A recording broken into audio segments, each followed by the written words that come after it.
You're listening to NAPAbroadcasting.com. Thanks for joining us here at Napa Broadcasting. I was talking to a 20-year-old recently who just started a new job. They talked about liking their job, but told me all the things that were wrong with the company after working there for a week. I suspect that all those things I was told were true. However, I explained that before you criticize, you have to understand what goes into starting a company. The very act of taking an idea and transforming it into reality, into a business that works, that employs people, that provides a product or service and continues to function and grow, is a monumental effort. Think about how many of the great companies of the world were started by 1 or 2 or 3 people in a garage or in a spare bedroom. Arthur C. Clarke and later Steve Jobs used to talk about how technology should feel indistinguishable from magic. In a way, so should entrepreneurship. And this is just as true in the nonprofit world and in the world of community. My guests, Brenda and Marc Lhormer, came to Napa and took an idea, by the way, one others had tried unsuccessfully, and turned it into a world-class film festival that just completed its 8th year. They've now stepped away from that effort. How do you spell burnout? But they have a great history, great stories to tell, and a film festival and a legacy that they pass on to all of us. It is my pleasure to once again welcome Brenda and Marc Lhormer to Napa Broadcasting. Thank you so much, Jeff. It's a very warm welcome. We're very grateful to be here. Well, thanks, Jeff. It's great to be with you. For coming in. There's got to be a sense of relief, bittersweet perhaps, but nonetheless, after 8 years of a constant grind of anything, there's got to be a sense that a little bit of a weight has been lifted. Yeah, I definitely sense more peace and a more quiet mind settling in. It's actually been 10 years for us. So when you think about the development process that we went through for 18 months before even launching the inaugural festival in 2011, that added on that year and a half. So it's been 10 years, and it has been a huge challenge full of so many struggling, difficult times and also joyous times. So I definitely say, for myself anyway, that after all this hard work that we've put in, I'm proud of where we ended up, where the festival lives and stands today. But I am definitely a little tired, so it's nice to take a break. You have to think of it in terms of term limits. It's like 2 terms, 8 years. You put on 8 festivals, and term limited out. Time to move on. That's a good point. Yeah, and that, although interestingly, in this world, it's quite common, and we have some good examples just here in the Bay Area. It's common for folks that start these annual events to still be running them decades later. Now, typically, those folks started their event when they were older. much younger people. Right. And we think of our good friend Mark Fishkin down in Mill Valley Film Festival. They're into their 40s plus year, and he started the thing, but he was probably late 20s or 30 years old when he started it. And, Robert Redford, again, same thing with Sundance. Tom Luddy, based in Berkeley, runs the Telluride Film Festival, again, 40 years or so. These people are still at the helm of what they're doing. And one of the reasons that's typically the case is that, these things are really hard to not only get off the ground, but to sustain. Yeah. And much like you mentioned, for-profit world, right. Nonprofit world, much like in the startup world, in the for-profit world, these things aren't going to happen without someone basically committing their entire life to the effort. And that's what we did for 10 years. It was every day of the year we were working. And yet what's so remarkable, and there's a way you should look at this, I would argue, as a great asset, that a lot of these things, without the passion and the pushing of that founder, they wouldn't survive anymore. Right. And certainly it remains to be seen what's going to happen with this one. But you created something that is arguably sustainable, that you can walk away, take some time, and look at it a year from now, 2 years from now, and see that you build something that's sustainable. Yeah, that's certainly been the goal. And Brenda and I both put a lot of time and effort in working with our staff to have that be a team that if anything happened to us, whether we walked away or it got hit by a bus, right. that it could go on, that there's a institutionalized set of skills and knowledge and experience that can keep this thing going, and we certainly hope that will be the case. Now, interestingly, just because, as Brenda said, we started this when we were much older, more like 50 versus 30. We actually had given ourselves an expiration date of about 10 years of work, and we were looking for a succession plan for the last year and a half. We have been, and so we're sort of almost right on schedule to what we'd been thinking, and we are excited to see what happens as the festival moves into its next phase. Well, the other part is that, not being facetious about this, that you're both young enough to continue to do other things. I mean, I was joking about term limits before, and I had this conversation many years ago with a very well-respected politician. He was a senator at the time, and he wasn't going to run for re-election. And he talked about the fact that there's only so long you can do these things, and then you get a little stale, or you get a little complacent, or you just want to do something else. Yeah, I definitely think we are on track to do something else, and I hope that we can retain some energy and get a second wind in our later in life here, so that we can go on and pursue other passion projects. But the festival it's in our heart and souls, and that's just never going to go away.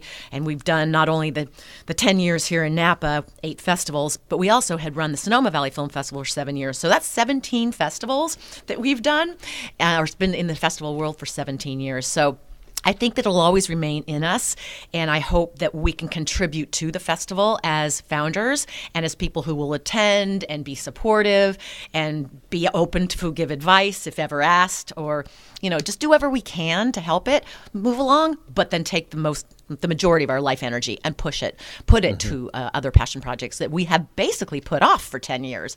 So I'm excited to pursue those other paths. I want to go back a little bit and talk about what it was that got you in the festival world in the beginning, not just here in Napa, but as you say, in Sonoma. What was it about festivals and thinking that you could bring something to that brought you to that, Mark? Well, interesting. There's a couple of threads there. First of all, both Brenda and I, but even before we met each other, in our 20s, we both had a bit of a background in just our personalities of being sort of planners, party throwers, sort of leaders amongst our circles of friends. And we just loved, we loved entertaining. We loved creating good experiences for people. We discovered that when we met each other, working together actually at a company in Palo Alto called Amazing Events, which planned big corporate events. Huge. And so we had some relevant event production background. We also discovered we both were very big fans of the movies, but neither of us really spent our careers in the film industry. But this notion of festivals, there were some very interesting things going on back in the 80s when we were, kind of getting going with that event production work. We were very inspired by things like the Live Aid concerts, Hands Across America, these more larger scale and sort of community building, good cause, those sorts of events, and this idea of getting people sort of out of their normal everyday and into a different kind of experience. Now there's things like Burning Man, of course, been going for, but people go and they completely go drop out and to tune into a whole nother level. So we were really kind of inspired by those sorts of things. And then when Brenda and I just moved to Sonoma in '99, discovering there was a little film festival there struggling and, in fact, eventually going under after its 4th year, we were like, oh, well, this is kind of cool. Let's, first of all, let's not let the film festival die, but let's give this a shot, let's rescue this thing. And it turned out to be very successful, and it just sort of set us on a path. But these little themes had been, these little seeds had been planted years and in a couple decades earlier. Yeah, and we're business people by trade, and we spent the decade, the 90s in Seattle. I was in the high-tech business, and Mark had started he had some startup companies, both in the for-profit and the nonprofit world. And we took those business skills we had and the fact that we loved film and we were in a community in Sonoma, And we thought, well, we're project managers and business people who understand how to run a business, but we have the passion for this nonprofit, and we want to bring filmmakers together with the audiences that the residences or I should say the residents of Sonoma, and people come to visit Sonoma, and bring them together. So it's kind of a nice marriage of using our skills in a very fresh way by taking over this film festival. And how big did Sonoma get? Well, so Sonoma, it was pretty small. People, Sonoma, as you know, people are always confused about what you're talking about. Yeah, we're talking just the town of Sonoma, and of course the county is very big, bigger than Napa County. But this was a festival that was just for the town, or really Sonoma Valley, but around the town of Sonoma. Only the people that could fit in the Sebastian. Right. Right. Yes. And in fact, interestingly, it was super tiny through its first 4 years. It grew exponentially over the 7 years that we were running it. But even at its peak in 2008, when the first full-scale festival in Napa in 2011 was about twice as big as the biggest Sonoma ever got. So Sonoma was small because it was just serving the one town. It was perfectly scaled. Yeah. For the town. So there were 6 screening venues within walking distance of the square. It was very nice, a very civilized experience versus attempting the quite logistically challenging task of operating in all 4 towns, Napa, Yountville, St. Helena, Calistoga here. Talk a little bit about your vision for Napa. When you first came here and you thought about a festival here, it was obviously going to be bigger than Sonoma. It was more widespread, as Mark was talking about. What was your original vision for it? Well, I'll pick up on that. There was an Arts Council study that was done maybe around 2005 or 2006. And 2 findings came out of that, and people actually reached out to us as a result of these 2 findings and invited us to come over and give a little talk about what we were doing in Sonoma. One finding was that film as one of the art forms was underrepresented in Napa County compared to other art forms. And secondly, that from an event standpoint, or things that go on, or things for tourists to do as they visit, that there wasn't a single event that took place simultaneously throughout the valley, in all 4 towns. And so you kind of mash those 2 things together, and you get film festival, right? And a big film festival. So there was the idea of could we take so folks came and invited us to come over, and could we take this small single community festival we were doing in Sonoma and implement a version of it on a much larger scale in Napa? And the original issue was, could we create for Napa not only a film festival, but also kind of a signature event that would really be a big event on the annual calendar that the residents throughout the valley in all of the towns could enjoy, and then visitors, could pick. As you know, visitors come in, and there's some that they swear by Calistoga. That's where they want to go. There's others, they want to be in Yountville. They want to be eating at the French Laundry. There's others that love all the new stuff happening down here in Napa, and of course St. Helena as well. So it doesn't really matter where you'd go, you would get to participate in this festival. And so the idea for the valley was a big new event celebrating an art form that had been underrepresented, and the idea for the industry, if we're going to be the 4001st film festival, we got to do something. Is there any way we could add something to the film industry? We know what we were adding to Napa County, but what about the industry? And we actually figured out, doing some research, there wasn't a festival that was sort of universally acknowledged as officially closing the year in the way that Sundance is acknowledged as officially opening the year. We said, well, why don't we be that? We'll be in November. We'll be 2 weekends before Thanksgiving when all the big movies come out in the theater, and we'll be that last chance for studios to premiere or just at least screen in a festival environment with their stars there and with their directors there and with audiences, the films that they're positioning for potential awards consideration. It was a great mix, and it's just interesting that wasn't there just really was nothing out there, and it's resonated. And it gave us the opportunity to handpick and curate a set of independent films, which is really what we were celebrating, is the small little independent films that really nobody ever gets to see unless they go to a film festival. So we get to look at the whole year and pick the best of the best of the best to bring to our audiences, so that nobody has to go to any other festival but the Napa Valley Film Festival. Unless they want to. Unless they want to. But it definitely was a vision. It was taking taking what we knew, what was so great about Sonoma, but was tiny, and really taking up the opportunity that we heard from the leaders in Napa, what could be done, and blowing that up and saying, I think we can do this. And I think we have the skills to do it. We've got the energy to do it. We have the passion to do it. And we're in love with Napa Valley. I mean, heck, we got married in Napa Valley. So, and then there was this other little thing, food and wine. Right. Which was, how could we not certainly a leverage lot that? of food at other festivals, but nothing that had the kind of food and wine component that you brought to the festival. Yeah, exactly. And I believe we did a very good job of integrating the food and the wine into the events, into the culinary demonstrations, into everything that we were doing. And every year the food and wine integration components got bigger and bigger and bigger and more celebrated.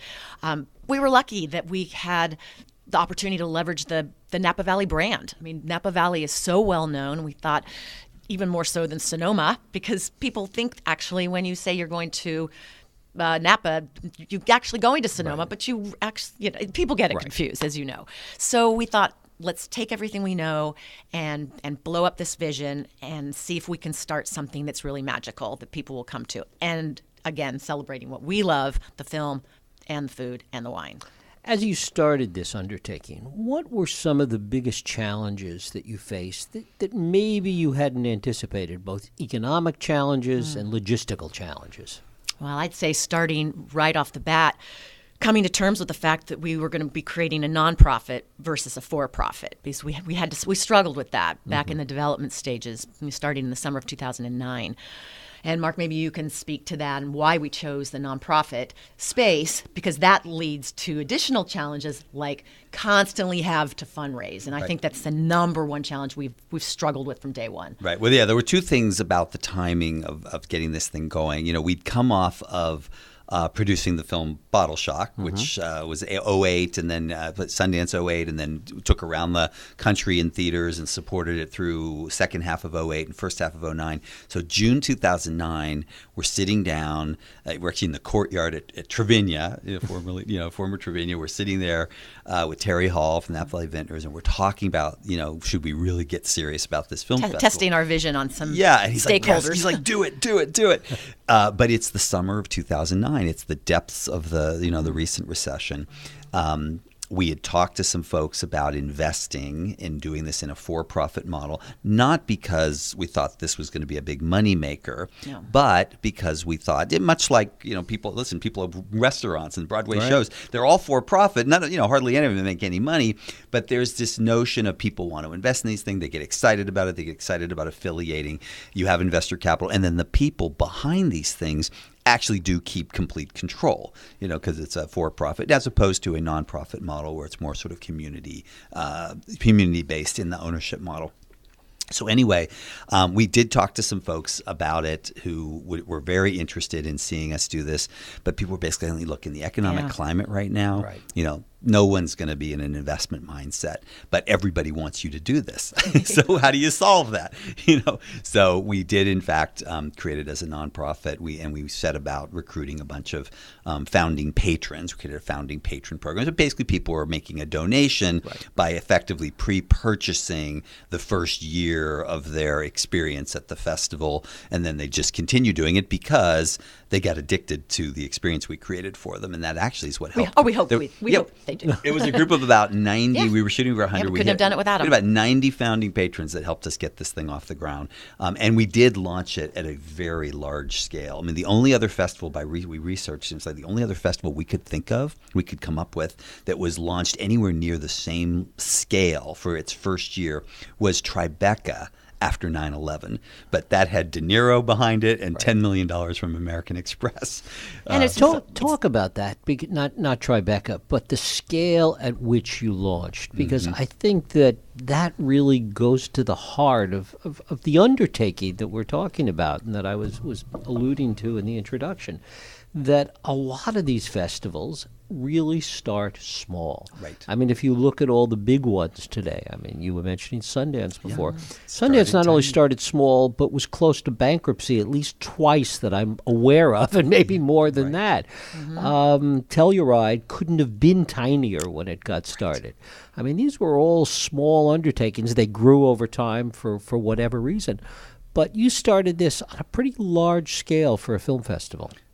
Yeah, we really did. And my favorite little anecdote about this all is, meeting with the, mayors and council people of each of the 4 towns that we were thinking of including. Each one of them would say, so, it'd be really prudent to just start in our town and then grow organically to include the whole valley. And all 4 of them said the same thing. That's not going to work. Yeah, we're like, okay. It has to be a if you build it, they will come model, because we wanted to do something where the whole valley would feel included and that each community would feel like they owned this thing, that the festival was for them. So it was super inclusive. It just wasn't in our DNA to start it small. And then building on that, we could have chosen, for instance, to have one theater venue in each of 4 towns. Right. But then what would happen is people would come out of the Cameo, let's say in St. Helena, and get in their car and try to race down to Napa to go to something at the Opera House or the Uptown, wherever our one venue was.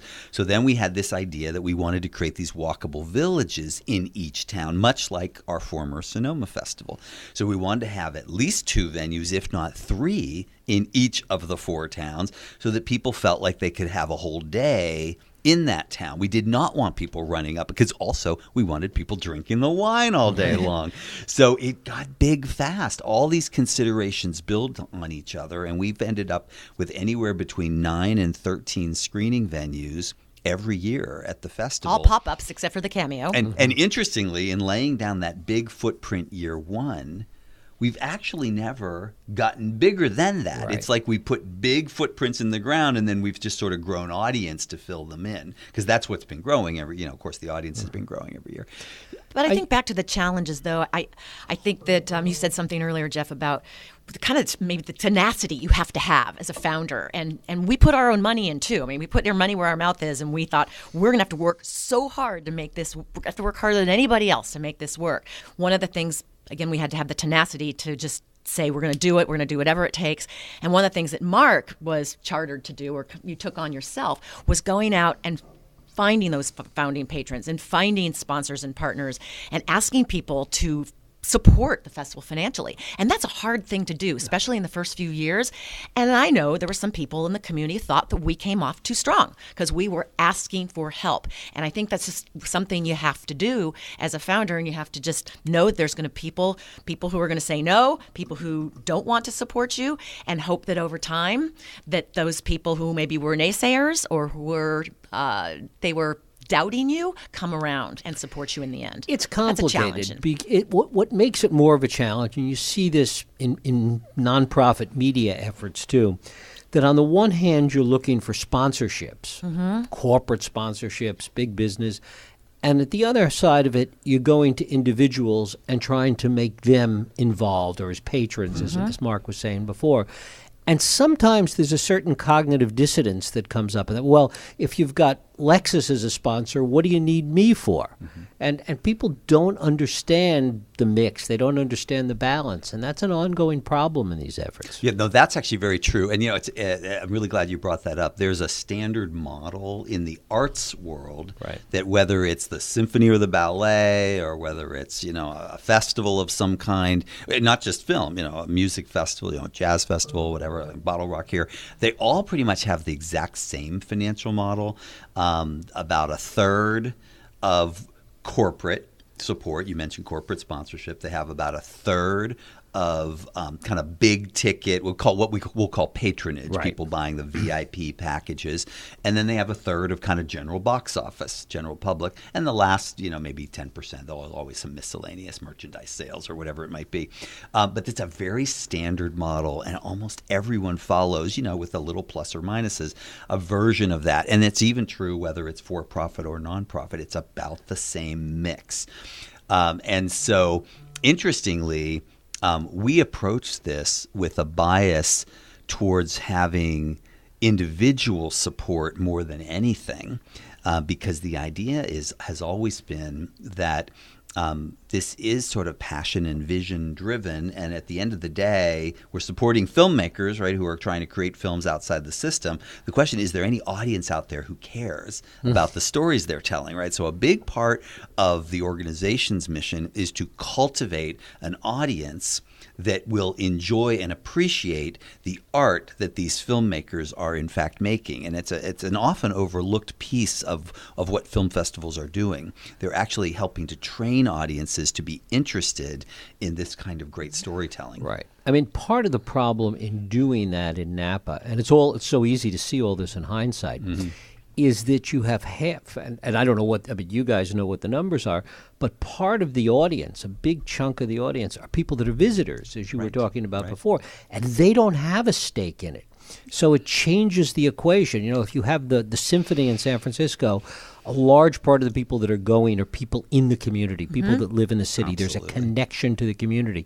Here you have a much smaller connection because you've got a lot of your people that are not vested in the community. Well, so it makes it tougher. It makes the model tougher to pull off. But I think we actually were lucky that because the residents in the Valley here immediately embraced the film festival, and our numbers consistently were between 65 and 70% locals who attended. So, and we saw the same people coming, and then those people who loved it brought their friends, and it was really nice to hear that there were so many locals who were coming over and over and seeing 11, 12, 13 movies, and maybe going to the gala and going to a couple parties, and then the patrons doing the VIPs. But the VIP track. But most people who were locals were buying a festival pass or Pass Plus and just immersing in the film festival. So I do think we were lucky again that we had so many people connecting authentically with the festival, and that also includes all the partners. We had a small group of corporate sponsors that were from outside of the Valley, like Lexus, God bless Lexus, but we had so many local winery partners and local businesses that participated year after year after year. And I look at, Raymond Vineyards and Jean-Charles and Dave Miner from Miner Family Vineyards, what they have contributed to keep the festival supported and alive. And it's just, it was magnificent to see so much local support over and over and over. And I hope that continues. What surprised you the most? What was the one thing that you could never have anticipated that happened in all of this? It's tricky to come up with one thing, right?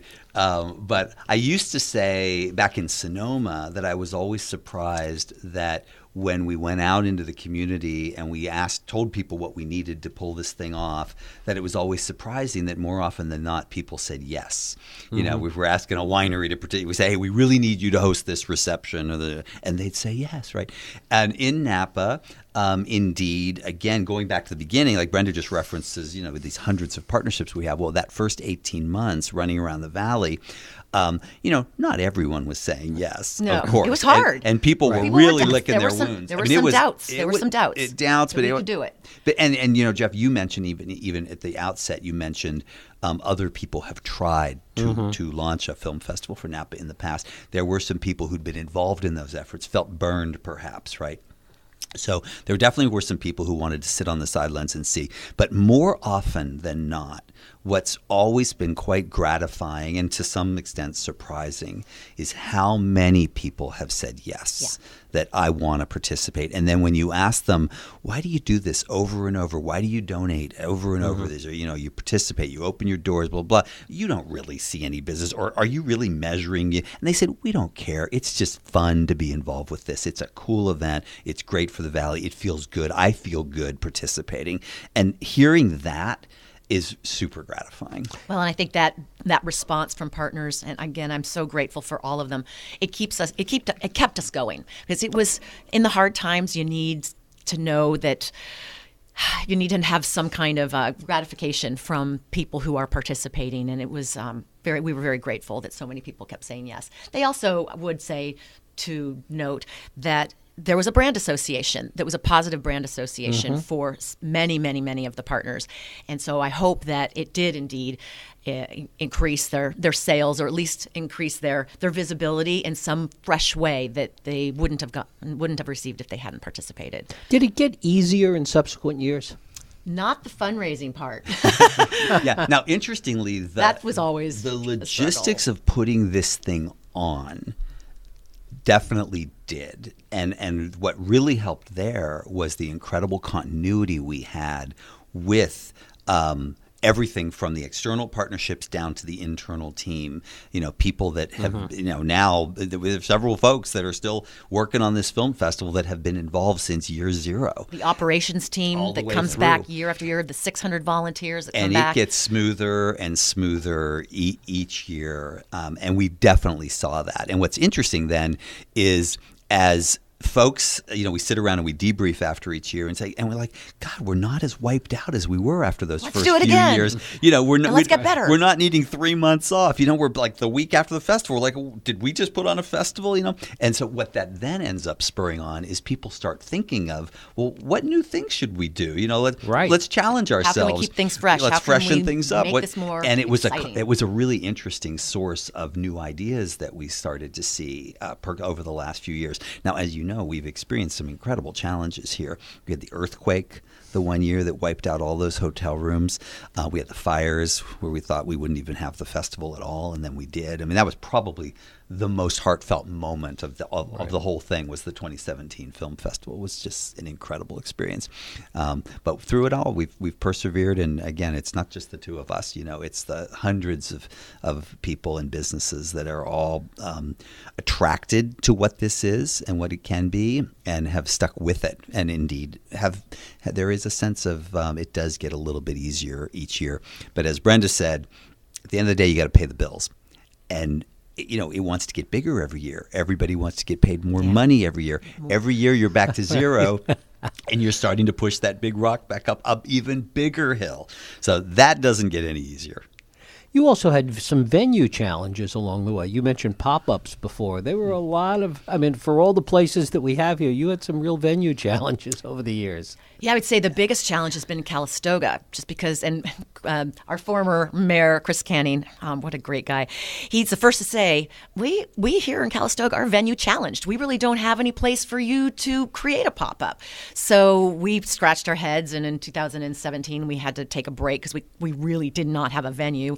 And then for 2018, we thought, no, we got to get back into Calistoga. It's too special of a community. What can we do? So we created a drive-in for last November. And that was an operational challenge, but Ben Mahoney, the operations director, he's a genius. He pulled it off with his incredible operations team. But I'll tell you, those fires broke out again, if you remember, on November 10th. And a lot of people didn't show up to the drive-in because the smoke was so bad. So you have those natural disasters or those circumstances you absolutely cannot prepare for or anticipate. Other venues have been venues are really tricky for tricky. Events that even in Napa it was a challenge. You had the Opera House originally, all the iterations of the Opera House, right? You have the deal. Why did you take out the chairs? Copia, right? It was amazing that we got that place opened up year one. It's been shuttered for 3 years. Everything was just as it was when they bolted the door shut. But it's been a very interesting. Lincoln Theater's been through all those iterations. Thank God for Kathy Buck at the Cameo. She keeps that thing going. For one consistent It venue. is a fabulous, fabulous venue, right, that we have here in Napa Valley. But we were lucky to use the Uptown. That was such a glorious venue.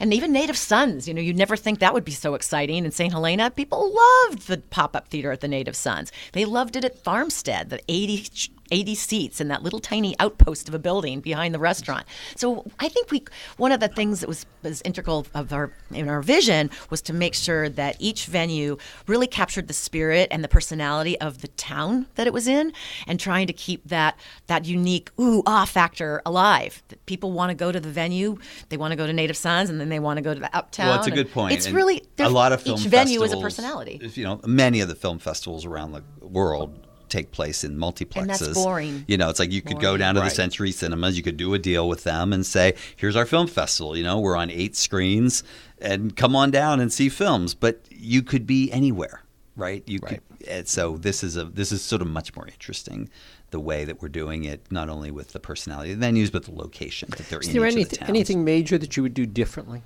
Would you do it as a nonprofit if you had it to do over again? Yeah, no, I think not. I think doing it for profit would be the right way to go. If we were starting from scratch today, we'd set it up that way. We'd still do the same programs, and we haven't even talked about all the programs we do in the education community and the students. We'd still do all the same stuff, but we'd structure it. We'd structure it differently. The other thing that's interesting is when we think about all the people we've met from the film industry over the years. And we had already met a bunch of them, before we started through the Sonoma. But again, the timing was tough when we got started here. But if we were starting today, we have this incredible treasure trove of folks that from outside the Valley, but who really know the film industry and the television industry and the technology world. We'd create a vehicle to have them much more involved from the very beginning. That we really didn't have an opportunity to do that. We certainly did, and we would definitely replicate the 18 months that Brenda referenced. We really worked on cultivating this community, the Napa community, and getting people bought in. Instead of being down in Silicon Valley. Instead of being in Silicon Valley, instead of being in LA and New York. We would make sure we get all of that in place. And I think it just would have, frankly, made things a bit easier, and then maybe also, sort of thicken up the soup, if you will, right out of the get-go. Talking in a broader sense, and you've been involved in the festival world for a long time, not just Napa, as we've talked about, but 17 years, I think you said earlier. How do you see the festival world changing, given the way the film business is changing? Given Netflix and Hulu and et cetera, et cetera, et cetera, everybody knows. And that at Sundance this year, Netflix was the big buyer, $10 million here, $13 million there. It's all changing. And these films are available to the public sooner. There's more of an appetite for content, i.e. independent films that people are willing to see and watch at home. How is that going to change the festival world, do you think? Yeah, that's a great question. Intriguingly, it all rests on, do people still want to get together and have these kinds of experiences, from the audience side. If ultimately there is a loss of that interest, festivals are all toast. We don't believe that's going to be the case. We still believe there's a hunger to get out. Now, interestingly, everybody sits around, and by everyone, I mean not just people that run festivals, but like the people that run the wineries in Napa, and the restaurants, they're all sitting there thinking back, because we talked to everybody, they were all friends. Everyone's trying to figure out how to court the millennial audience, right? They all hear about, people need to be 21, and they need to have enough money to afford Napa Valley hotels, restaurants, and wine, right? Well, here in San Francisco and Silicon Valley, there's a lot of those people, and they make a lot of money, and they can, right? And they come up every weekend, and they enjoy coming up to Napa. What we've all learned, though, is that these people are not planners. They're all last-minute, spur-of-the-moment, splurge people.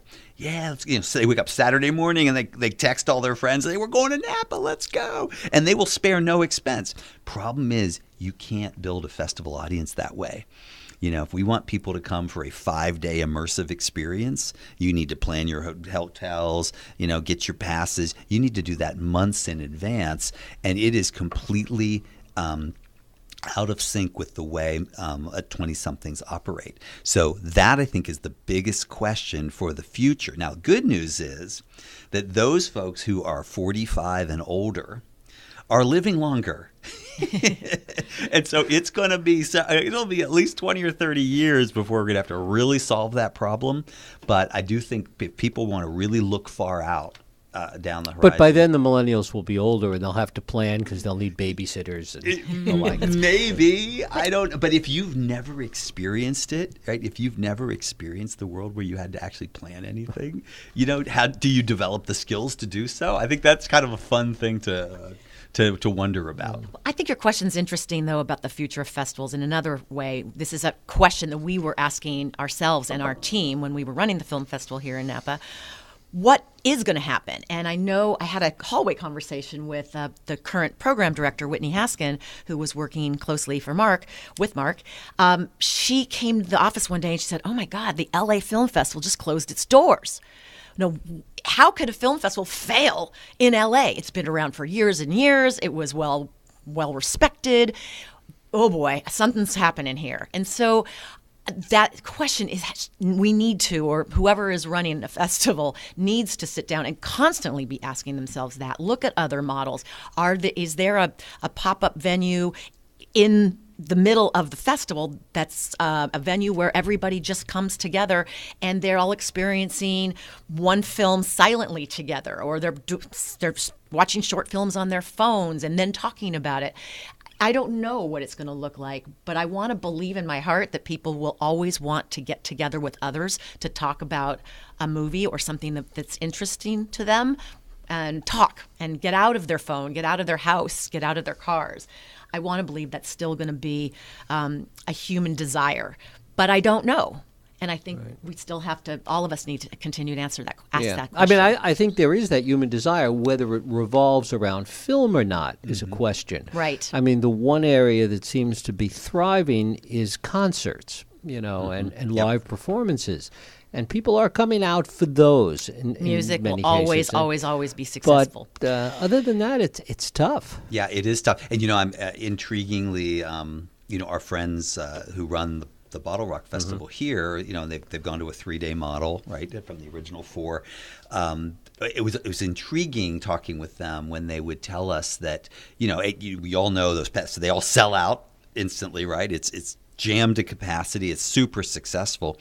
But interestingly, their bread and butter is not trying to get people to immerse in a 3-day experience, which would require the hotels. They said, oh yeah, the vast majority of our audience just picks one of the days and comes.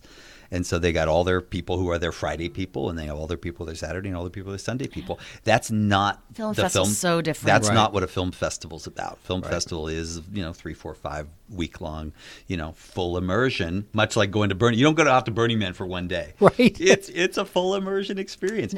So we'll see where that ends up. I would think that the current the current team leading the Napa Valley Film Festival would be investigating relationships with companies like Netflix and showing a premiere or two of a new series, maybe getting into more of the episodic material. We actually experimented with that in just this past festival. Yeah, we've dabbled. We've dabbled with that. I could see there being more thought around that, showcasing that kind of content, different types of discussions, different types of panels.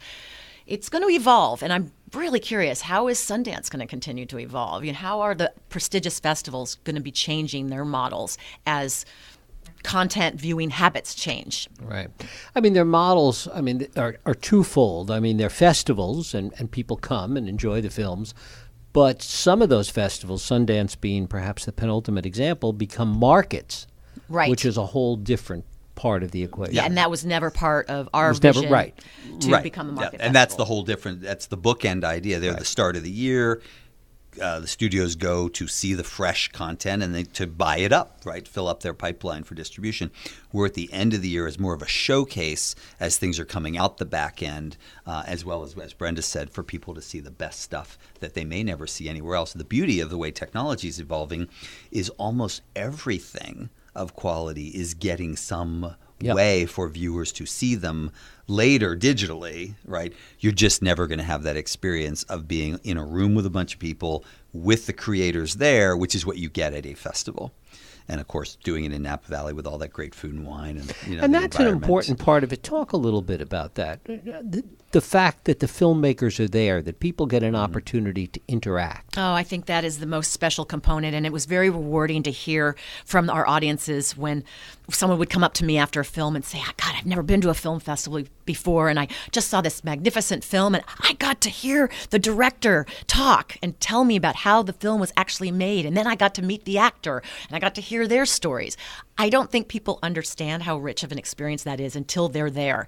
And then it is an addictive thing because you just don't want to go to a movie anymore unless you get to hear from the director and the actor. That is the most special and unique component. And if film festivals are going to evolve, I hope that the leaders of the festivals, including the Napa Valley Film Festival, remind the audience this is the most special experience you can have. You'll never get to hear from the creator of this film or this art form if you're just watching a film on your phone or at home by yourself or with a friend. And that story, the stories that are shared, told and shared, are what I hear are the most rewarding part for a festival goer. And then you expand upon that and you get to meet the 300 or so filmmakers at the Napa Valley Film Festival after the film, and then you go to a party or you bump into them at Carpe Diem, or you're walking down the street and you get to pick up the conversation. And it's just this organic new community that forms within the community, and relationships form.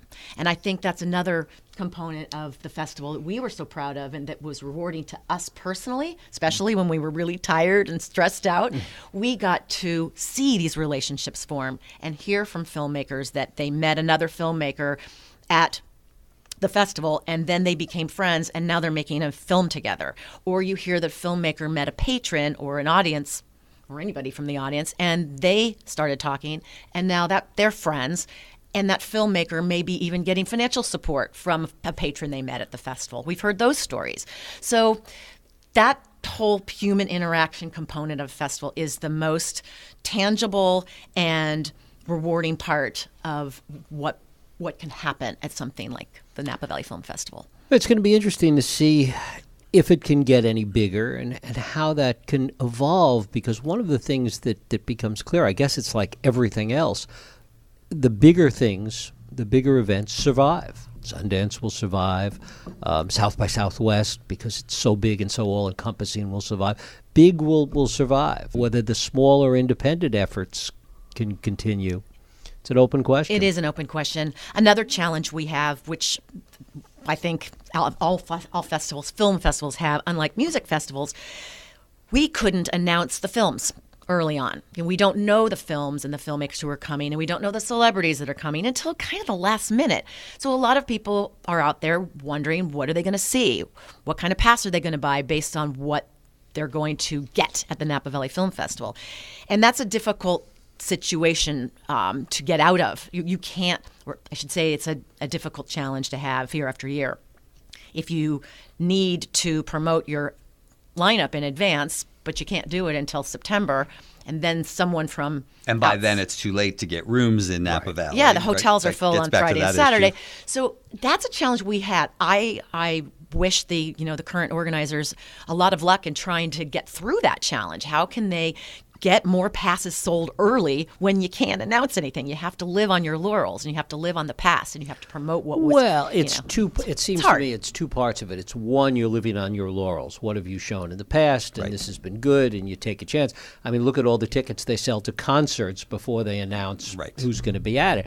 The other part is that one of the things that's inherent in film festivals, large or small, is getting to see things that you wouldn't ordinarily see, things that are not going to be playing. Back to training the audience, the local theater, and a sense of discovery. Gems that you're going to get to discover, exactly. And that is something that we consistently offered the audiences, and I know that will continue too. You just have to train people that this is what you're going to get as an experience. You're going to get to discover these new films. It doesn't matter that you don't know who's in the movies yet. Just come, and you're going to be richly rewarded. Yeah, we've always were very impressed studying up on Telluride that the only year they ever announced their program was their first year.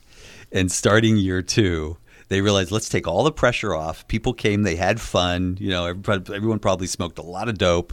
It was a great time. And they didn't need very many people to come, as you said, right? It started very small. So small. So we're not even going to bother announcing the program, and we'll tell everyone the day before. And, 40 years in, that's exactly the day before the festival. You don't even get a program guide until you arrive. And you know what? Their passes sell out the day, the day they announce them. Their passes I had Telluride envy. Yeah, we have some Telluride envy. But that's the benefit, frankly, of being in a very remote, very small, capacity-constrained community. They only can handle a few thousand people, and the people that are coming, that is the only reason they're coming, right? Here in Napa, as we all know, there could be 50,000 people here on any given day running around wine tasting, and it's very easily accessible. So it's a different type of community. Well, the whole Telluride's different because the inaccessibility of it and the fact that it does sell out is part of its appeal. That, you may not get to go. Right. Yes. So you better buy your pass. Scarcity message works. Yeah. Right. Really but I liked well. what you said earlier about these things that they develop some longevity, they develop some scale, and then they seem to be it's kind of like the too big to fail idea, but it's the positive side of that. And there's a note when you were saying that, I was in my head this idea of there being a center of gravity that is very strong, and it draws people in to it. It kind of sucks things in like a black hole. But that's what ultimately happens. You just get so many partnerships. People are enjoying it. And then you get this cross-pollination between artists and audiences. Businesses meet up and develop new joint ventures. And people start feeling like all the different things that are the benefits of this event taking place in this community and at this time, and doing it year after year after year. And what you have is you have so many people who are bought in and have a vested interest in its continuity that therefore it's more likely to continue. That's what happens. So in this next phase of your life, maybe you'll have films at the festival. That could be a really neat idea. Yeah, we've got our second film. It's funny. I just penned a little entry for my college alumni magazine, and I wrote a little thing about, now we're getting ready to go into production on our second film 12 years after we shot Bottle Shock. And I said, I sure hope it isn't 12 years till we do our third. Oh, we'd be in big trouble. Yeah, we did. We've had this project, Dear Zoe, for almost 12 years, and we really wanted to make it in the last 10, but the festival really was all-consuming for us, and we did work every day of the year, and we loved what we were doing, we're passionate about it, but we just kept pushing the project aside. And this is really Marc's project, because we optioned this book, Dear Zoe, 12 years ago, and then Marc wrote the screenplay. He adapted the book. So it's his baby, and now we have a chance to actually go down to LA next week. Actually, we're meeting with our producing partner, who we met at the Napa Valley Film Festival, our director that we hope to sign a contract with, a casting director, and start the process of actually getting this made, and with the goal of shooting in Pittsburgh, Pennsylvania in either July or August. So it would be so exciting if we could actually get it done, and then bring the film back and show it. Absolutely. You never know. And then we have other projects that we want to get onto, and it is bittersweet, as you said on the onset. I'm going to miss the work very much. I loved working with the team that we built, and it's definitely ingrained in our souls. So it is part of us, and we're happy to be founders and hope that it continues for a long, long, long time. Indeed. I thank you both for coming in. Thank you. Our pleasure. Thanks so much. Appreciate it. Local voices, local conversations. NAPAbroadcasting.com.